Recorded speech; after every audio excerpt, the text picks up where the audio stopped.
प्रवीण कुमार के पिता का नाम कुलवंत राय व माता का नाम श्रीमती सुमित्रा देवी था। प्रवीण कुमार का जन्म 6 सितंबर सन 1946 को भारत में पंजाब के अंदर तरन तारण जिले के एक सिरहल्ली कला गांव में हुआ था। प्रवीण कुमार कहते हैं कि मेरा जन्म गुलाम भारत में हुआ, लेकिन जन्म के कुछ महीने के पश्चात ही हमें आजादी का जश्न मनाने का मौका मिला और आजाद भारत के विकास में अपना विकास देखा। दिल्ली में बस जाने के विषय पर प्रवीण कुमार बताते हैं कि दिल्ली में हमारे कई रिश्तेदार रहा करते थे। मैं खेलों में लगातार सक्रिय भूमिका निभा रहा था, इसीलिए जब भी देश विदेश में खेल प्रतियोगिताओं में भाग लेना होता तब दिल्ली होकर ही जाना पड़ता था। पिताजी ने इन्हीं बातों को ध्यान में रखते हुए साल 1973 में दिल्ली आने का फैसला किया था।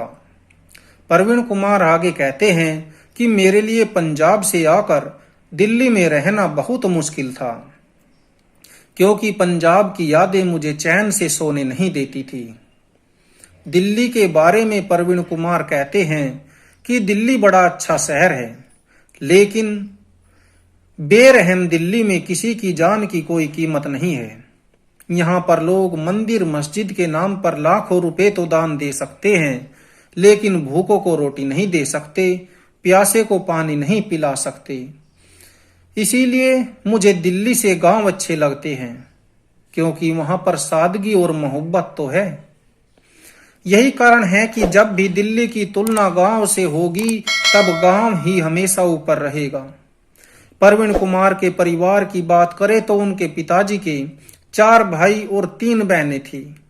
प्रवीण कुमार के दादाजी पटवारी हुआ करते थे। प्रवीण के पिताजी अपने समय में गांव के अंदर सबसे ज्यादा पढ़े लिखे व्यक्ति माने जाते थे। प्रवीण कुमार के पिताजी उस जमाने में हवलदार से पुलिस में भर्ती हुए थे और दरोगा से सेवानिवृत्त। प्रवीण कुमार देश के बंटवारे के हालात पर बताते हैं कि मैं उस समय बहुत छोटा था, लेकिन पिताजी हमें उस दौर की अक्सर बात बताया करते थे। पिताजी की उस समय पाकिस्तान के गुजरावाला पुलिस स्टेशन पर ड्यूटी हुआ करती थी।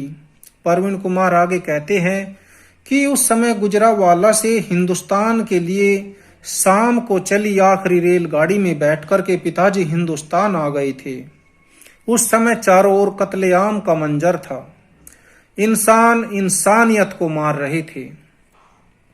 प्रवीण कहते हैं कि पिताजी के पाकिस्तान की पुलिस में कई सारे दोस्त हुआ करते थे जो पाकिस्तान रह गए थे और पिताजी हिंदुस्तान आ गए।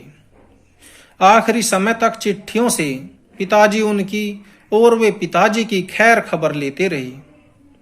मुट्ठी भर दंगाइयों को छोड़ दे तो उन लोगों की संख्या लाखों में थी जो अमन और चैन चाहते थे।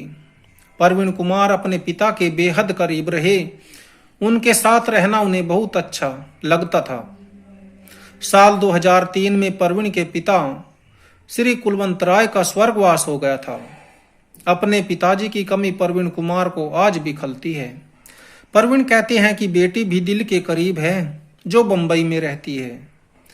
प्रवीण कुमार अपने कॉलेज के दिनों का एक वाकया अक्सर बताया करते और कहते हैं कि मैं स्कूल में मस्ती नहीं किया करता था।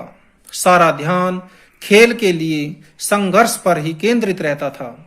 जब मेरे साथ के विद्यार्थी सो जाया करते थे, उस समय मैं रात को 3-3 बजे उठ करके अभ्यास शुरू कर देता था।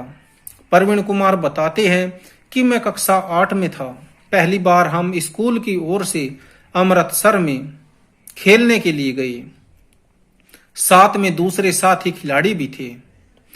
अच्छे प्रदर्शन की बदौलत हम लोग जीत गए। हमारी जीत से कोच ने खुश होकर हमें कहा कि हम कल वापस जाएंगे। आज आप सब लोग घूम लो और चाहो तो फिल्म भी देख सकते हो। हम में से कई लड़कों ने इससे पहले कभी सिनेमा हॉल नहीं देखा था। मेरे साथी सिनेमा हॉल में जाने से पहले अपने जूते उतारने लगे। मैंने उन्हें कहा कि यह पिक्चर हॉल है, गुरुद्वारा नहीं। फिर सभी लड़के जल्दी जल्दी अपने जूते पहनने लगे। यह नजारा देख दूसरे लोग जो फिल्म देखने के लिए आए थे वे जोर जोर से हंसने लगे। इसके बाद हम लोग जब भी कभी आपस में मिलते तो इस बात को याद कर हम बहुत हंसा करते और कहा करते कि ये वे दिन थे जो कभी लौट कर न वापिस आएंगे।